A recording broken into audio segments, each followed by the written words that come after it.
sidee ugu bilaabi kartaa $100 crypto trading? dad badan waxay aaminsan yihiin in aan cryptada lagu trade garay karin lacag yar sida $100, $200 ama $300 wax la mid ah. dadka u badan waxay ku leeyihiin haddii aad rabtid inaad samaysid crypto trading waa inaad heshaa dhowr kun oo dollar sida 5,000, 10,000 iyo ka badan. arrintaas marka waxa waaye waa mindset aad iyo aad u qaldan waaye. haddaba muuqaalkan maanta waxaan xoog ku saari doonaa sida aan meesha uga saari lahayn fikraddaas qaldan ee laga aaminay crypto trading. haddii aan isla fiirino marka qodobka ugu horeeya crypto trading oo ka hadlayno waxaa muhiim ah horta qodobka koowaad inaad dooratid madal ammaan ah oo lagu kalsoon yahay. madashu waa maxay? waa exchange-ga aad ka furanaysid account-ka waa inuu noqdaa exchange lagu kalsoon yahay, aaminaad leh sida Binance, Maxi, Bybit, Coinbase oo kale. dad badan waxay galaan ama account ka furtaan exchange-yo aan la aqoonin ama dhahaya uma baahnid KYC ama documents in laga xareeyo ee si free ah ayaa ku soo galaysaa. problemka weyn waxa waaye marka qofku ma fahmayo waxaan inay yihiin xirigelin. markii uu sameeyo ama uu leeyahay withdraw sameey ayaa waxa leeyahay haddii aad rabtid inaad lacag la baxdid fadlan soo buuxi dokumentiyada lagaga baahan yahay. marka taas waa inaad ogaataa.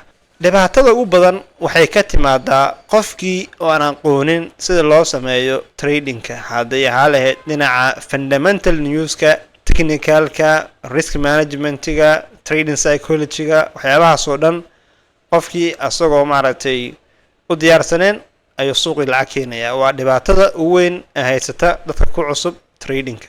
qodobka labaad ee muhiimka waxaa waaye lacagta $100 ah ama $200 ah ee aad ku sameynaysid tradingka hal mar ha wada gelin suuqa. waa in lacagtaas aad lacag ka reebtaa. sidoo kale lacagtaas ay leedahay risk management ama risk calculation in leedahay waxa qasaarayso iyo waxa faa'iideysid inaad kala taqaanid. haddii capitalkaagu ama lacagta aad haysatid uu yahay $100 waa inaad qasaari kartaa 1 ama 2. tusaale ahaan profitkaagu inuu noqon karaa 2% ama 3%. looskaaga ama khasaaraha ku gaari karana inuu noqdaa 1% ama 1-to-3 risk reward ratio haddaan u bedelno. arrintan marka waxay kaa caawinaysaa inaad si joogto ah aad suuqa u gashid, sidoo kalena khasaarahaaga uu noqdo mid aad u yar waqti dheerna aad suuqa joogtid. qodobka shanaad ee muhiimka waxaa waaye inaad leedahay trading plan. trading planka waxaa waaye waa meesha maaragtay ugu muhiimsan ee laga qorsheeyo tradingka. kow horta waa inaad qortaa coinka aad iibsanayso. sidoo kale waa inaad maaragtay qortaa stop losska, take profitka, yani meesha aad maaragtay suuqa laga saara haddii khasaara timaado, haddii maaragtay profit aad gasho meesha aad suuqa laga saara waa inay ku qoran yihiin. qodobka lixaad ee muhiimka ah waxaa waaye inaad geshid future trading.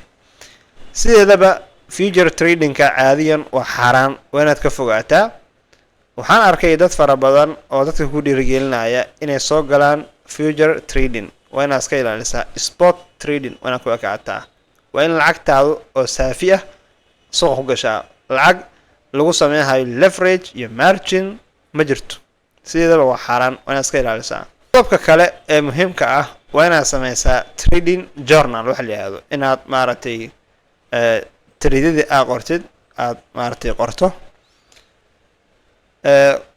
waxa ugu weyn aad qorayso waxaa waaye sababta aad u furtay tradekan, lacagta aad ku gashay, lacagta aad faa'iiday, lacagta aad qasaartay, win rate-kaaga, inta tirada qaadatay, waxaasoo dhan break even haddaad samaysay waa inaad qortaa.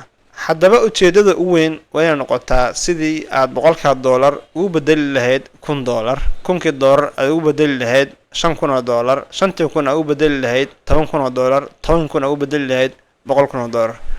waxaan kusoo gabagabeynayaa muuqaalka 3 arrin oo muhiim ah. arrinta koowaad waxaa waaye inaad barashada suuqan kor u qaadid oo mar walba cilmigiisa midka update-ka ah qaadatid. qodobka labaad ee muhiimka waxa waaye inaad ilaaliso raasmaalkaaga ama capitalka suuqa ku yaala oo uusan noqon mid aad sida gamekii ugu ciyaarto. qodobka saddexaad waxa waaye in aad maaragtay wax ka baratid ama cashar ka baratid qaladaadkii kaa soo dhacay oo aad ka heshid khibrad.